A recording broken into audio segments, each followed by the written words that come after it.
The air in the conference room was sharp with anticipation and the faint sting of lemon-scented polish. I sat at the long obsidian table notepad, open pen, poised more out of habit than need. I'd already prepared the financials, refined the deck, rehearsed my pitch backwards and forwards.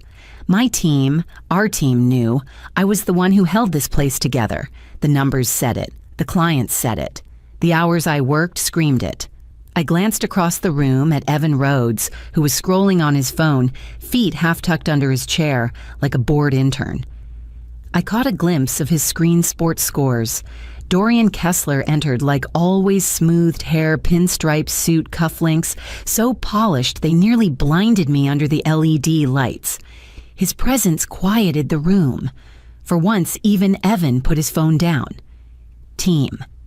Dorian began, his voice clipped and clear. It's been a strong quarter, and we're moving into our next phase of leadership with confidence. My pulse picked up.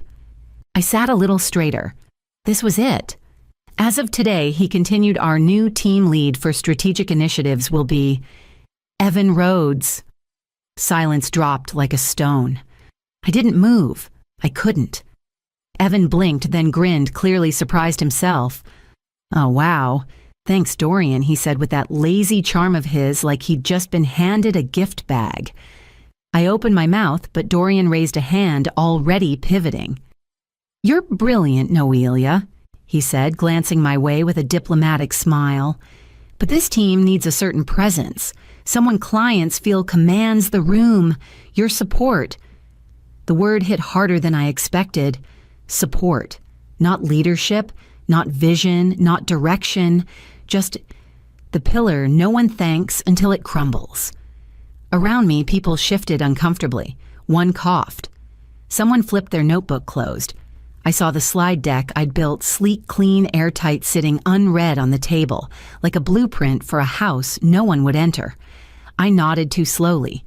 My hands felt stiff as I collected my materials and tucked them back into my bag.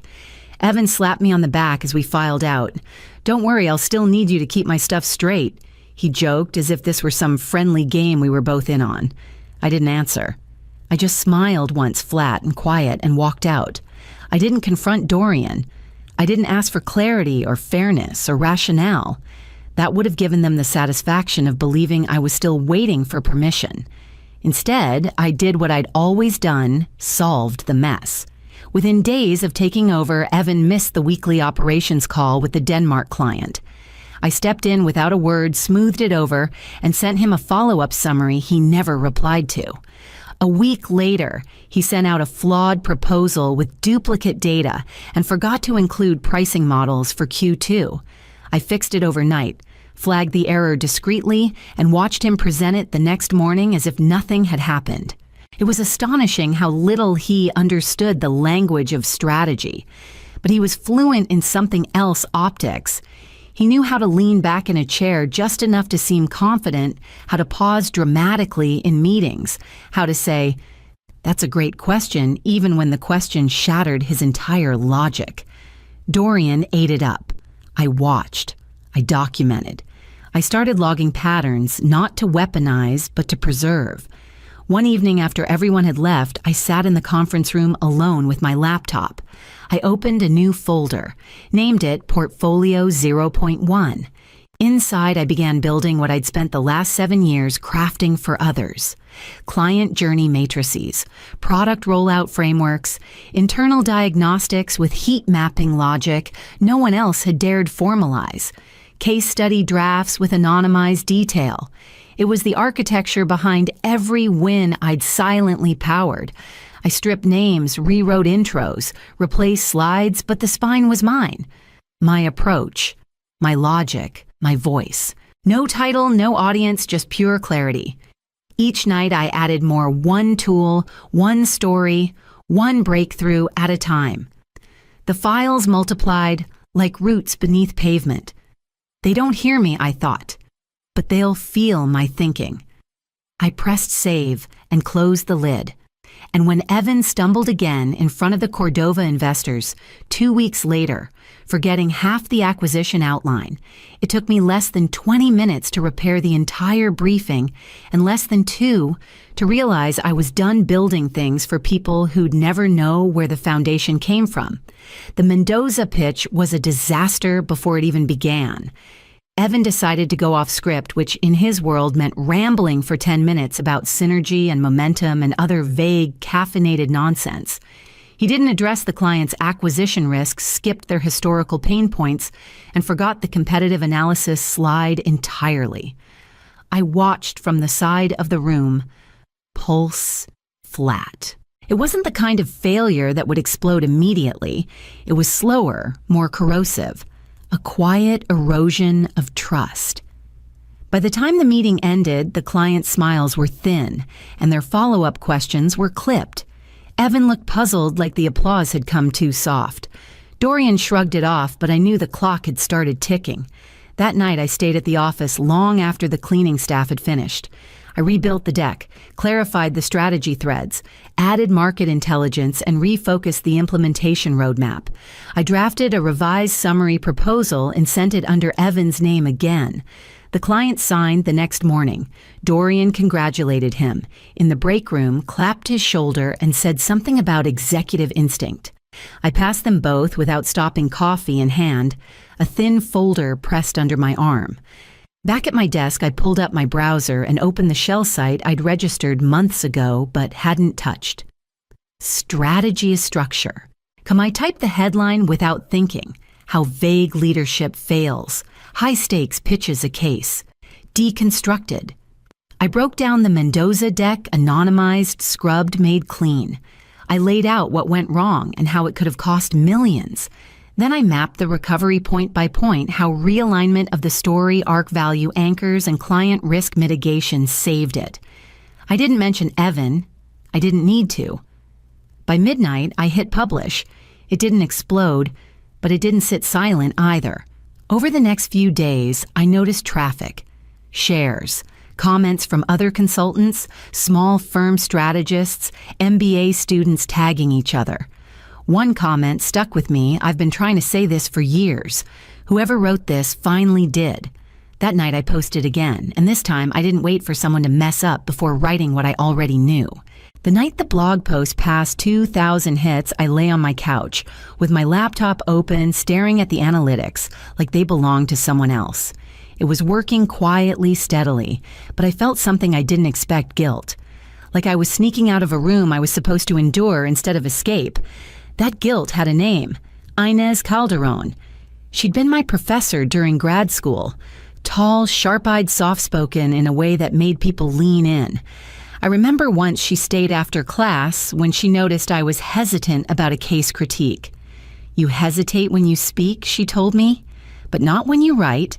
Why I didn't answer. She smiled.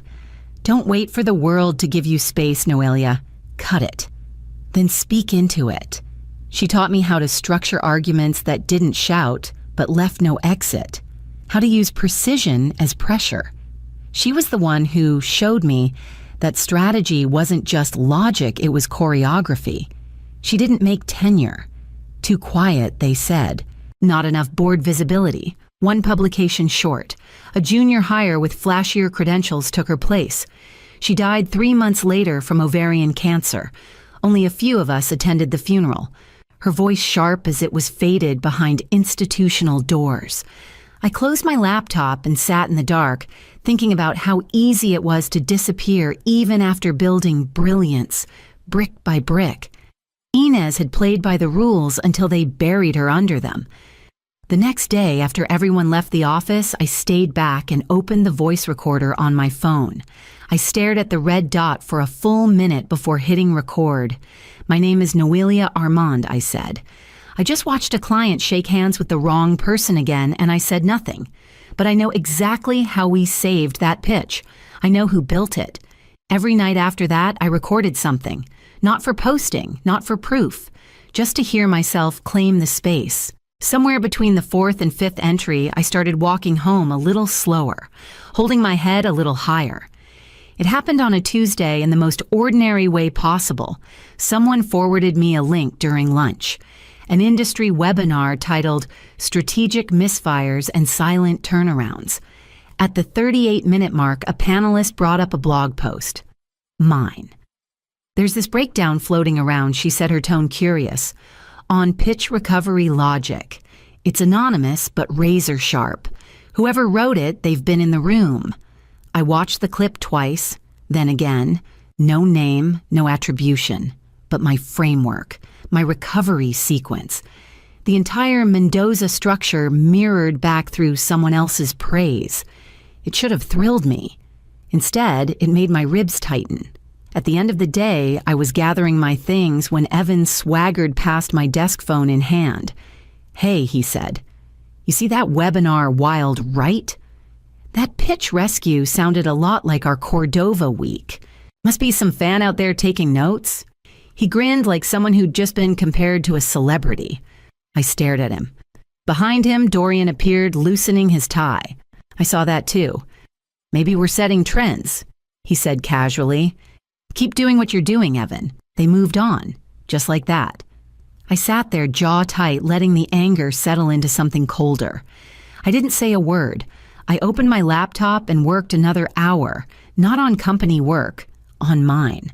That night, when I finally got home and tossed my shoes off near the door, I checked my email before bed. Subject line, thank you. The message was short. I read your work. I'm still here. Someday I'll leave too. Thank you. F. No signature, no context, just initials. Someone was watching. Someone who knew. I stared at the screen, heart slow and steady, not flattered, not scared, just aware. There were others in the silence. I wasn't alone in the margins anymore. I clicked reply. Didn't send one. Instead, I opened a blank post and started typing.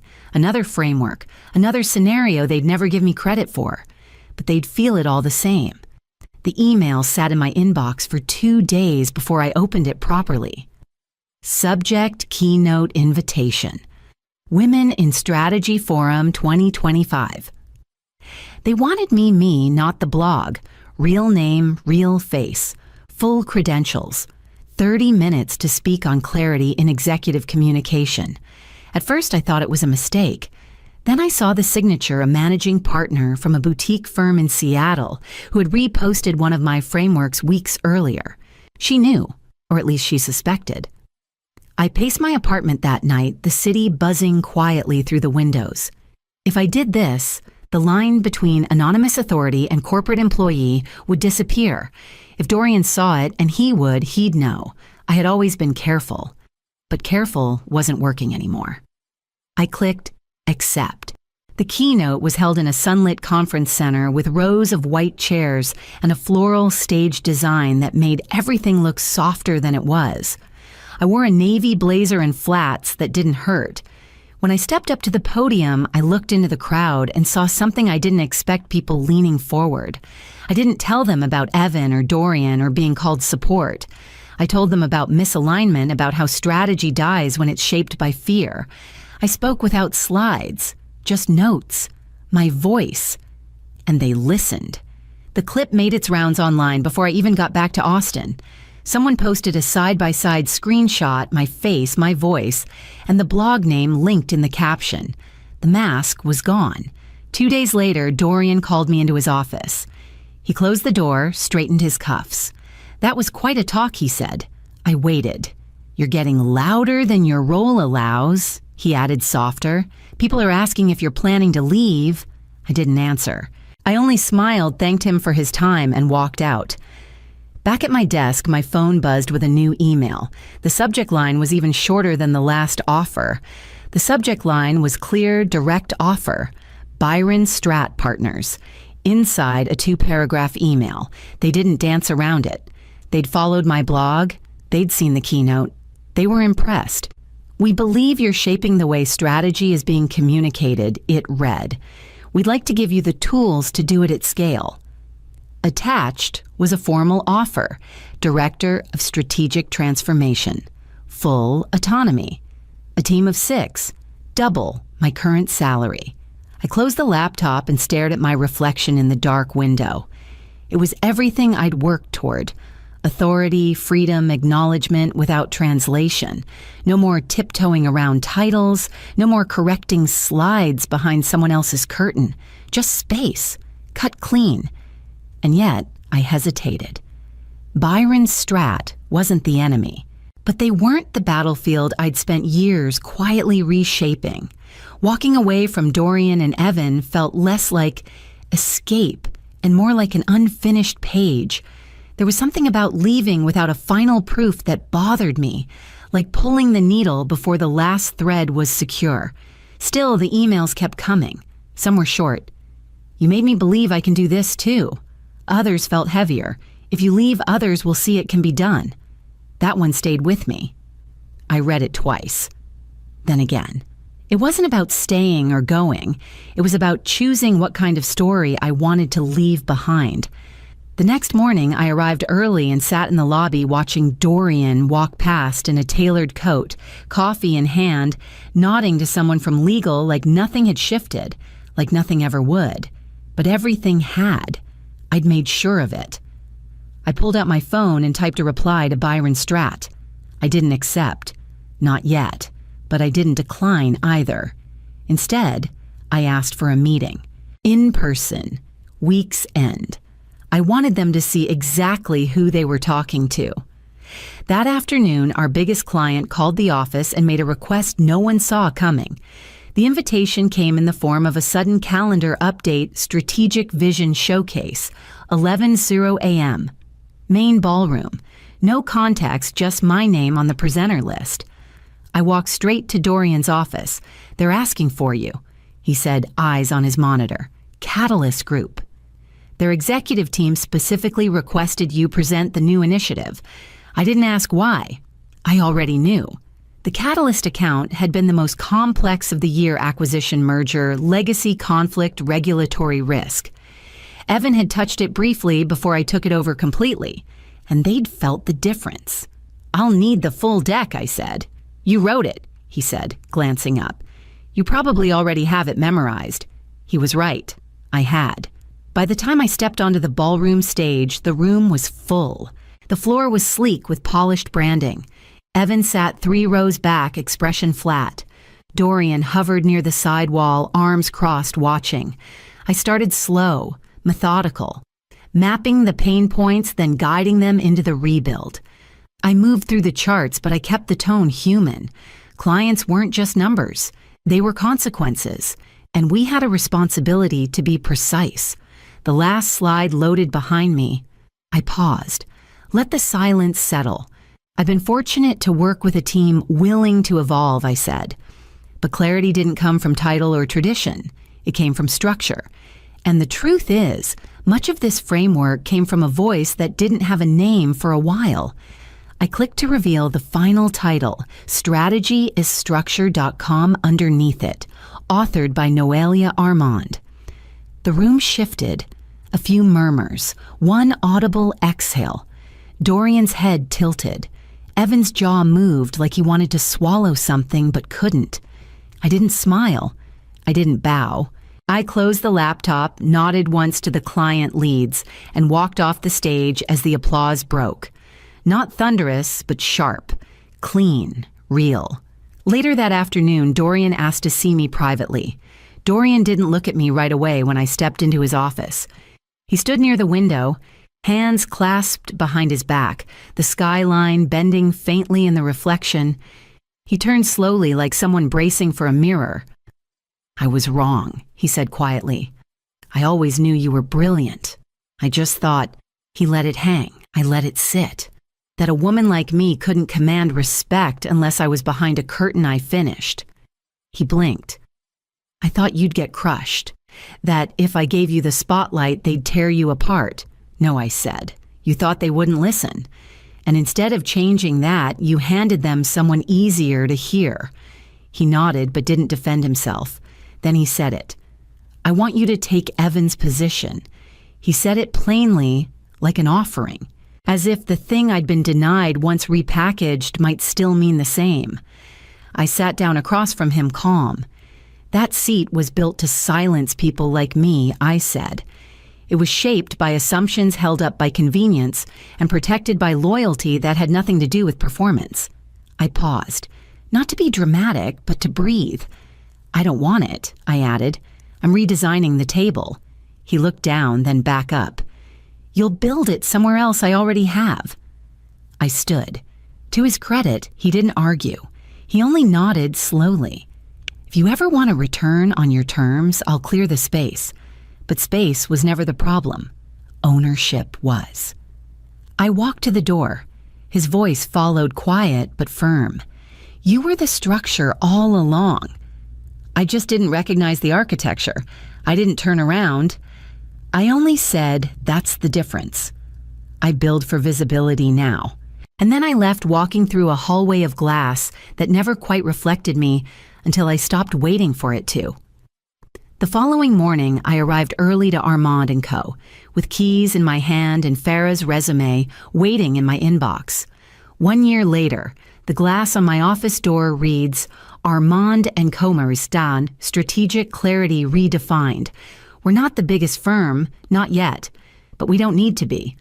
Our client list includes 4 Fortune 100's 11 fast-growth startups and a nonprofit collective. I insisted we take on pro bono. We have no ad campaign, no PR team, just results and referrals.